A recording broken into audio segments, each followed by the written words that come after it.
As birds are born to fly, so are people born to be free.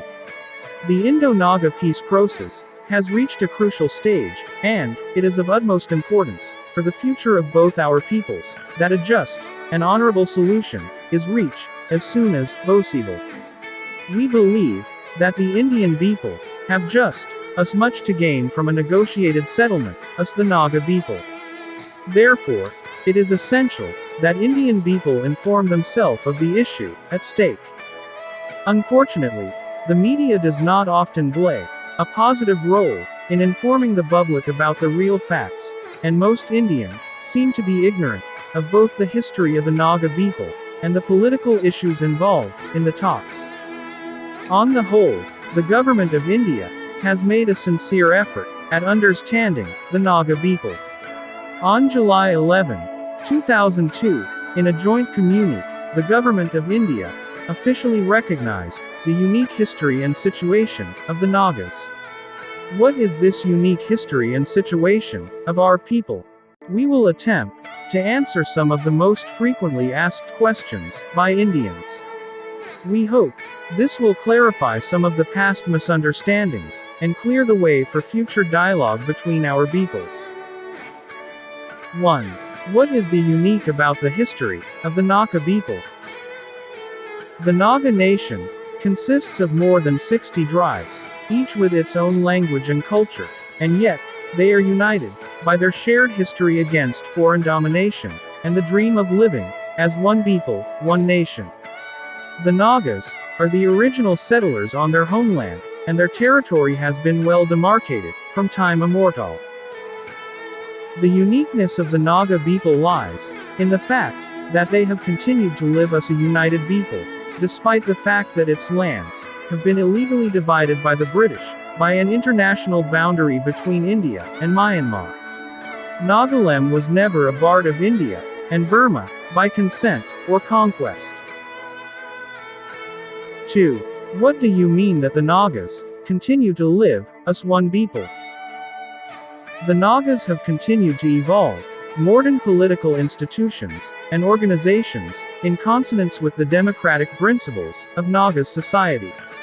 Naga polity is based on equal representation for each tribe, large or small. It is the same principle on which the United Nations functions: one nation, one vote. Thus, the Naga Students' Federation is an apex body of our students, and it has 2 representatives of each of the Naga tribes. Some tribes are very large, with more than 300 villages, others such as the Daro have only 3 villages. However, each has an equal representation from each tribe. Within each tribe, also the same democratic principle is followed. And the polity is based on consensus, and not election, which promotes conflicts and power struggles to the detriment of the people. The government of the People's Republic of Nagaland also functions on this democratic principle of equal representation of all our people without allowing the politically and economically powerful tribes to dominant decision-making. Thus, even though the Nagas have been divided by artificial boundaries, we continue to live together by evolving modern political institutions along the principles of our ancient way of life. This is the way we have not allowed our society to fossilize, and we have developed, evolved, and changed our customary laws and traditional practices. This has allowed the Naga people as a whole to keep alive their dream of living together under one roof. This gives the Nagas nation a unique history. 3. What do you mean by the unique situation of the Nagas? The unique situation of the Nagas refers to the fact that our lands are contiguous and compact. Even though our lands have been divided by an international boundary between India and Myanmar, a boundary made without the consent or knowledge of the Nagas. Thus, Nagaland is divided into Eastern Nagaland, consisting of parts of the Kachin state, and Sagang states in present-day Myanmar, and Western Nagaland, consisting of whole of the Nagaland states, 4 districts of Manipur, parts of Assam, and Arunachal. We call our land Nagaland, to distinguish it from the India-created state of Nagaland. Lim, in our language, means land. The relationship of Nagas with their homeland is symbiotic with their lands, forest, and hills. We are a people whose culture, society, polity, and economy is defined by the relationship between the people and their land. 4. What is the historical proof that the territory claimed by present-day Nagas, in fact belongs to them? First, Nagas have a clear idea of their lands, and every inch of our land belongs to the clan, the village, and sometimes to the tribe. Only wet paddy fields belong to individuals. Therefore, the entire territory is well demarcated. The territory of the Naga nation is well defined and successive. Ahom kings put pillars to mark the boundary, and they stand even now silently witnesses to the truth of our claim. Our national boundaries cover an area of approximately 120,000 square kilometers, with a population of more than 4 million. Second, British writers have in book after book described the extent of Naga territory. For instance, in 1873, Captain Butler described the extent of Naga territory in this words: "Of all the tribes inhabiting that enormous tract of mountainous country, hemming in Assam, on the south, the Nagas are one of the most numerous. Roughly speaking, they may said to extend from Kopili River, on the west to Bori Dihum, on the east. Towards the north, they occupy the whole hill country, bordering upon the plain districts of Naugam, Sibsagar, and Luke Kimpur. In the southerly direction, we now know positively that they not only extend up to, but actually cross over the great main watershed between Irrawaddy and Brahmaputra. How far, however, they really go down and extend into the valley of Chindwin or Naiti has never yet been clearly ascertained. Third, there are innumerable written records of forest and grazing lands belonging to the Nagas which was appropriated by the tea planters and British government. Fourth, the Ahom written records also documents the extent of Naga territory, and also how Nagas trading extended from Tibet to Sylhet. 5.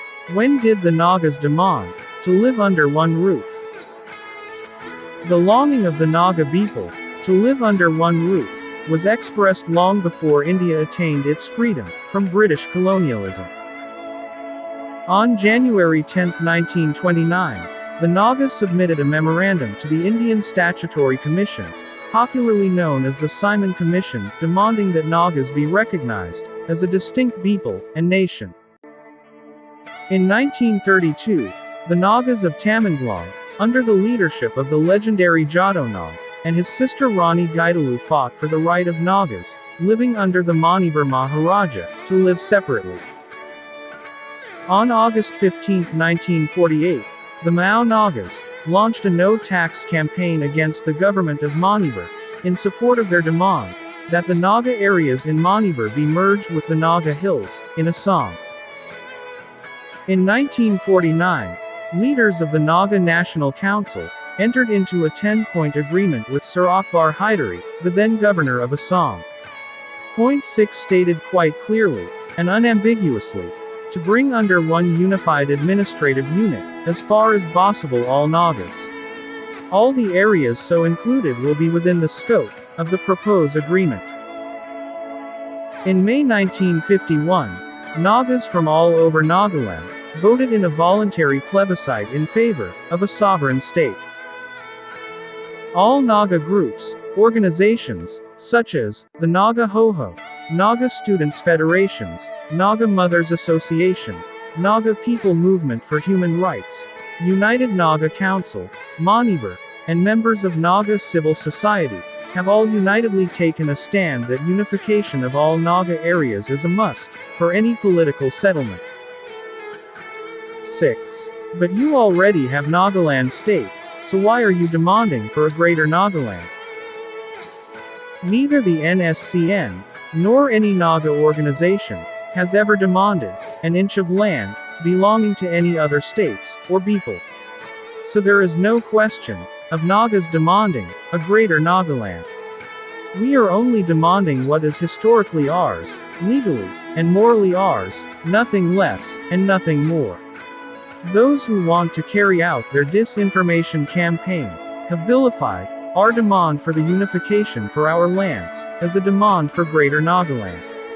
As for the so-called state of Nagaland, do you know that the majority of the 4 million Nagas live outside the so-called state of Nagaland?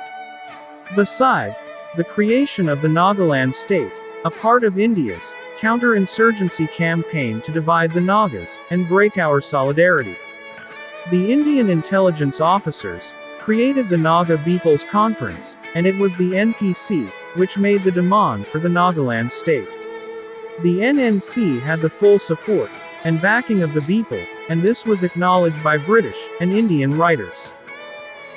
However, on the demand for the unification of all Naga inhabited areas, even the NPC included it in the 16-point agreement. 12 and 13 of TOT agreements specified the territory which has to be included in the so-called state of Nagaland. If it had been included, then the size of Naga territory within the Indian state boundary would have been 4 times the size of the present Nagaland state. 7. What has been the reaction of the Indians to the Naga demand for the unification of Naga territory? Many Indian leaders in the past recognized the justness of our demand. On July 19, 1947, Naga leaders met Mahatma Gandhi at Bangi Colony, New Delhi, and told him that Nagas want to live separately as a sovereign nation, and this was his reply. Nagas have every right to be independent. We did not want to live under the domination of the British, and they are now leaving us. I want you to feel that India is yours. I feel that the Naga hills are mine, just as much as they are yours, but I do not believe in force or forced unions. If you do not wish to join the Union of India, nobody will force you to do that. The Congress government will not do that. On November 28, 1949, C. Rajagopalachari, the first Governor-General of independent India, told the Naga people at Shillong, "India wants to be friendly with you. India does not want to deprive the Nagas of their land. Nagas are at full liberty to do as they like, either to become part of India, or be separated, if it would be best for their interest to be isolated." On August 4, 1972, the All India Congress Party passed a resolution stating, "It is agreed upon that the Congress Party does not oppose Naga integration movement, and does not consider Naga integration movement as anti-Bharti, anti-national, anti-state, and unconstitutional activity." The text of the resolution is Annex 8. Who are the people who are opposing the demand for unification of Naga inhabited areas? What solution have they suggest? We can broadly categorize those who are opposing the Naga demand for unification of Naga inhabited areas into the following. Those who think that the solution lies with giving greater autonomy to the present state of Nagaland. Apart from the facts explained above, we have seen how even when people are given autonomy, the center or state government in India undermine the autonomy by bossing executive orders. Besides, the powers given to the governors in the northeast make a mockery of democracy. Those who think that Nagas integration can be achieved by creating institutional structures which unite Nagas without changing the boundaries of any states within India. They have suggested solutions similar to the ones made for the Sami people in Scandinavian countries. As we have already pointed out above, we cannot accept any solution which seeks to separate Nagas from their territory. The opposition from other northeast states. Some of this opposition has been fomented by Indian intelligence agencies and the ill-informed media. Our stand remains that we do not claim an inch of land which is not our. In fact, we have protected even those non-Nagas living on our lands, with our permission. If there are any other differences, we the peoples in the Northeast will solve them amongst ourselves, in accordance with our democratic traditions, without interference of outsiders. 9. When you say you have a right to unification of all Naga inhabited areas, do you mean you have a legal right, or is it only a moral and political right? We have a legal right to the unification and integration of Naga inhabited areas under the international law.